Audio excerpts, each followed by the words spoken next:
조선의 18번째 임금, 효종대왕을 떠올려보면 어떤 이미지가 가장 먼저 떠오르시나요? 아마도 병자호란의 치욕을 씻어내고자 북벌의 꿈을 품었던 강직하고 비장한 군주의 모습이 아닐까 싶습니다. 청나라에 대한 복수심으로 밤낮 없이 칼을 갈고 강군을 양성하며 새로운 조선을 꿈꿨던 군왕이었죠.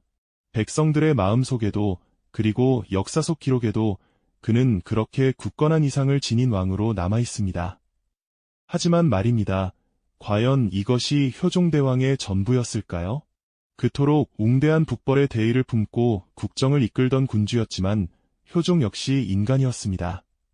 청나라에서 인질로 지냈던 세월과 왕위에 오른 뒤의 무거운 책임 속에서 그는 왕으로서의 의무와 인간적인 감정 사이에서 깊은 고뇌를 겪었다는 기록들이 전해집니다. 우리가 흔히 알고 있는 북벌 군주의 모습 뒤에는 전쟁의 기억과 정치적 부담 속에서 끊임없이 흔들렸던 한 인간의 내면이 존재했습니다. 겉으로는 강건한 왕의 얼굴을 하고 있었지만 속으로는 인질 생활의 기억과 국정 운영의 압박, 그리고 북벌이라는 이상과 현실 사이의 간극 때문에 깊은 고뇌에 빠졌던 한 인간의 모습이 어쩌면 더 진실에 가까울지도 모릅니다. 그의 내면의 갈등은 단순한 개인적인 고민이 아니라 전쟁 이후의 조선이 어떤 방향으로 나아가야 하는지를 둘러싼 정치적 고민과도 깊이 연결되어 있었습니다. 오히려 이는 조선의 역사를 뒤흔들고 왕실의 운명을 좌우할 정치적 경랑의 씨앗과도 같았죠. 한왕의 마음속에서 커져간 북벌이라는 결심이 어떻게 군제와 재정, 외교의 현실과 맞부딪히며 조정의 논쟁을 키웠는지, 그리고 그 과정에서 신하들의 충성과 정치적 계산이 어떻게 엇갈렸는지 우리는 그 질문을 따라가 보려 합니다. 왕의 자리는 본래 고독한 법이지만 효종대왕의 고독은 더욱 특별했습니다. 그는 나라의 명운을 걸고 북벌이라는 거대한 이상을 추구하는 동시에 전쟁 뒤에 무너진 국력과 민생, 조정의 여론과 당파의 이해관계 같은 냉혹한 현실과 끝없이 씨름해야 했으니까요. 이 두 가지 상반된 무게추가 그의 삶을 어떻게 짓눌렀을지 상상해 보십시오. 과연 그는 왕으로서의 대의와 국가 운영의 원칙을 선택했을까요? 아니면 분노와 상처, 그리고 반드시 갚아야 한다는 감정적 충동에 더 가까운 선택을 하고 싶어 했을까요?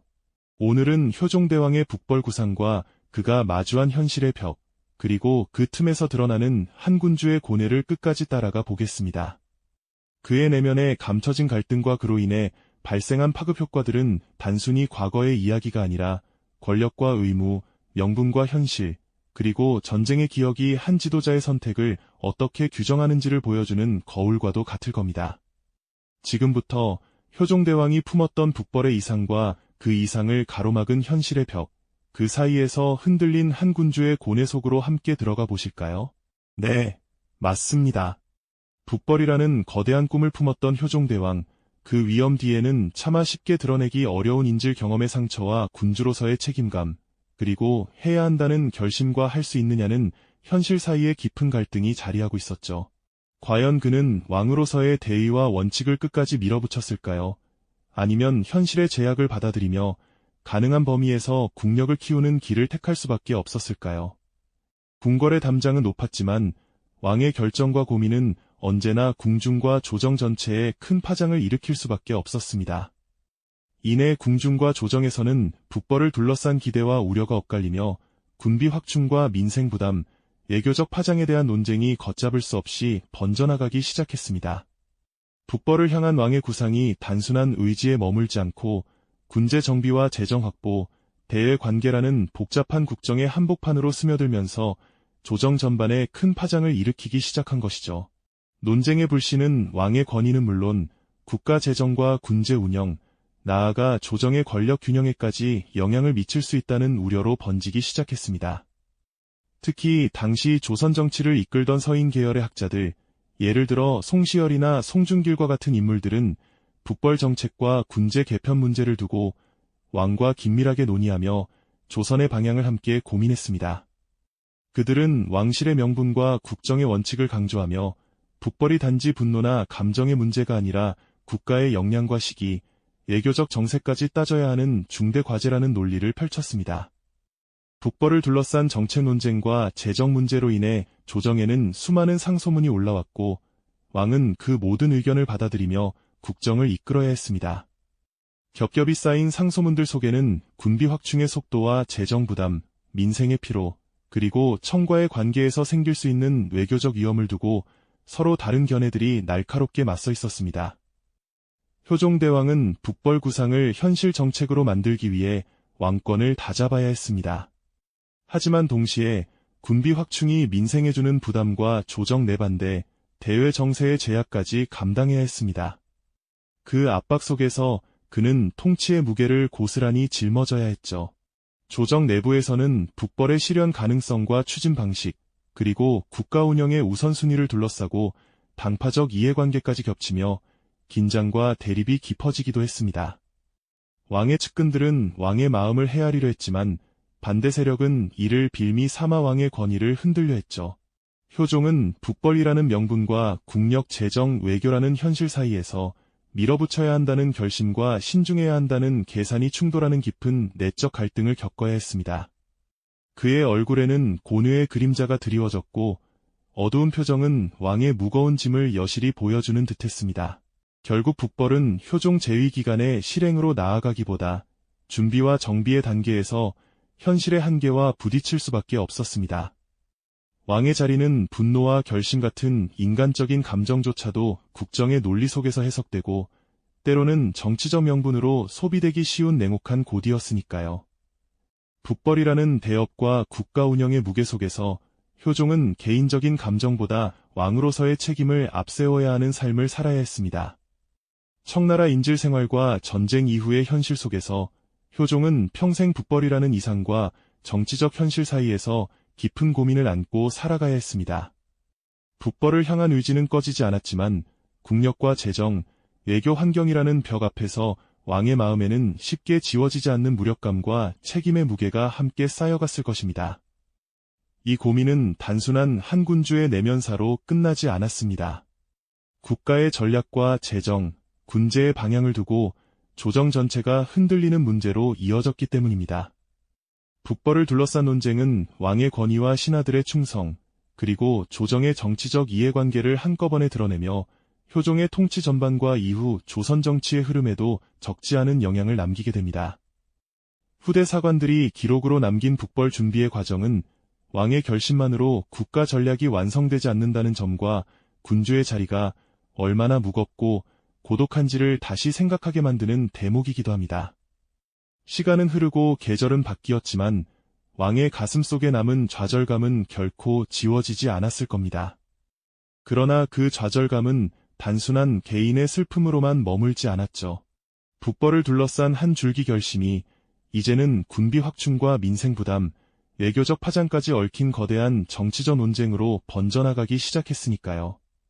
북벌이라는 국가적 구상은 어느새 조정의 모든 의사결정에 영향을 미치며 조선의 심장부인 궁궐과 조정의 묘한 긴장감을 드리웠습니다. 국가의 큰 방향을 둘러싼 긴장은 아무리 조심스럽게 다뤄도 결국은 조정의 논쟁과 여론으로 드러나기 마련이죠. 궁궐의 모든 벽에는 기가 있고 모든 그림자 속에는 눈이 있다고 했던가요? 조정의 회의와 대신들의 왕래 사이에서 북벌을 둘러싼 말과 말이 맞물리며 작은 소문과 평가가 마치 거미줄처럼 번져나가기 시작했습니다. 불안한 시선들이 교차하고 의미심장한 침묵이 이어지면서 북벌을 둘러싼 기대와 불안은 삽시간에 궁중과 조정 전체를 감싸 안았고 지금 해야 하느냐, 지금은 때가 아니냐는 목소리가 엇갈리기 시작했습니다. 이는 단순한 호기심을 넘어 왕실의 품위와 안정에 대한 은근한 의문으로 번져나갔죠. 명분이 앞서고 현실 검토가 뒤따르지 않으면 국정 운영 자체가 흔들릴 수 있다는 우려의 목소리가 터져나오기 시작한 겁니다. 이러한 소문은 자연스레 조정 대신들의 귀에까지 흘러들어갔습니다. 특히 당시 학문의 깊이와 정치적 영향력을 동시에 지녔던 송시열, 송중길과 같은 거물급 신하들에게는 더욱 예민한 문제였을 겁니다. 이들은 왕의 권위를 존중하면서도 국정이 원칙 없이 흔들리거나 재정과 민생을 무리하게 압박하는 방식으로 흘러가는 것을 경계했던 매우 엄격한 원칙론자들이었죠. 국가 재정과 민생의 부담, 그리고 대외 관계의 파장은 조선의 근간을 뒤흔들 수 있는 중대한 사안이었기에 그들은 개인의 의지보다 국가 운영의 원칙과 현실적 타산을 우선시했을 겁니다. 만약 정책이 명분만 앞세운 채 현실 검토 없이 추진되거나 혹은 조정의 신뢰를 잃는 방식으로 전개된다면 이는 곧 국가기강과 통치 질서를 흔드는 일이라고 여겼을 테니까요.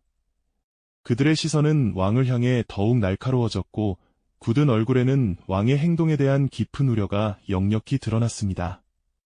왕에게 보내는 상소문은 단순한 건의가 아니었습니다. 단호한 필치로 쓰인 한 글자에는 왕에 대한 충심과 함께 왕의 그릇된 판단을 바로잡고자 하는 강한 의지가 담겨 있었죠. 겹겹이 쌓여가는 문서들은 마치 왕을 압박하는 거대한 산처럼 느껴졌을 겁니다. 조정 내부에서는 북벌 추진의 속도와 방식, 그리고 군비 확충의 범위를 두고 찬반과 이해관계가 엇갈리며 보이지 않는 힘겨루기가 날카롭게 대립하기 시작했습니다.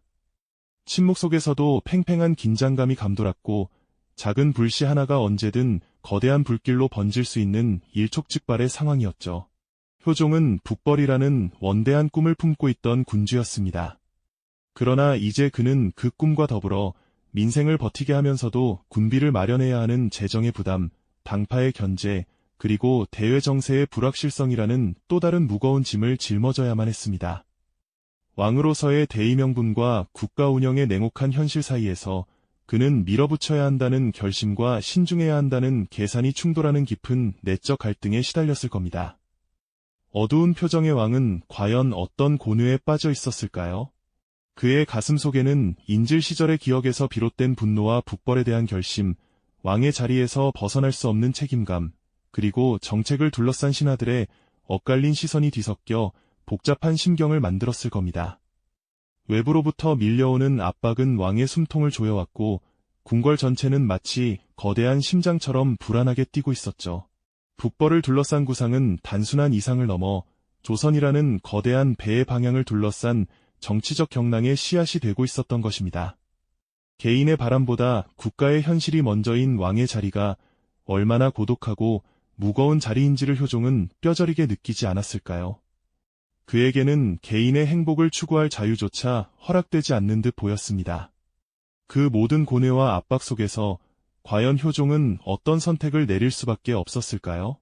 그의 선택은 비단 한 번의 결단으로 끝나지 않고 조선의 재정과 군제, 대외 관계의 방향을 좌우하며 통치 전반에 걸쳐 지대한 영향을 미칠 수밖에 없었을 겁니다. 결국 북벌을 둘러싼 결심과 계산은 거대한 정치, 재정, 외교의 파고 앞에서 뜻만으로는 밀어붙일 수 없는 비극적인 현실을 향해 한 걸음씩 다가가고 있었던 것이죠.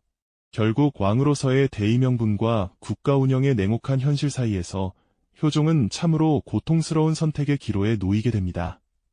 북벌을 둘러싼 논쟁은 더 이상 조용한 구상에 머무를 수 없었죠. 군비와 재정, 민생과 외교가 한꺼번에 걸린 문제로 커지면서 조정 전체가 이를 정면으로 마주해야 했습니다. 궁궐을 맴도는 소문은 거대한 물결이 되어 왕을 압박했고 신하들의 싸늘한 시선과 상소문은 마치 벼랑 끝으로 왕을 밀어붙이는 듯했습니다. 북벌이라는 이상은 조선이라는 거대한 배를 움직이는 정치, 재정, 외교의 파고 앞에서 뜻만으로는 밀어붙일 수 없는 비극적인 현실과 마주해야만 했던 것입니다. 지금 당장 북벌을 실행하는 것이 곧 민생 부담과 외교적 위험으로 돌아올 수 있다는 냉혹한 현실 앞에서 효종은 결국 실행보다는 준비와 정비를 택해 국력을 키우는 길을 선택할 수밖에 없었을 겁니다. 어쩌면 그는 의지만으로는 역사를 바꿀 수 없다는 사실, 그리고 국가의 힘을 기르는 일이 얼마나 오래 걸리는지 그 냉혹한 시간을 누구보다 먼저 체감했을지도 모릅니다. 조용하고 쓸쓸한 밤, 효종은 언젠가 반드시라는 결심과 지금 당장의 현실 사이에서 스스로를 다잡아야 했을 겁니다. 실행을 미루는 것조차 왕에게는 결코 가벼운 선택이 아니었으니까요. 실행을 미루고 준비에 머무르는 현실 앞에서 왕의 얼굴에는 형언할 수 없는 무력감과 고독, 그리고 책임의 무게가 깊게 드리워져 있었을 테죠. 뜻대로 단번에 밀어붙일 수 없는 국정의 현실은 마치 왕의 마음 한 조각을 비워낸 듯한 공허함과 허물을 남겼을지도 모릅니다.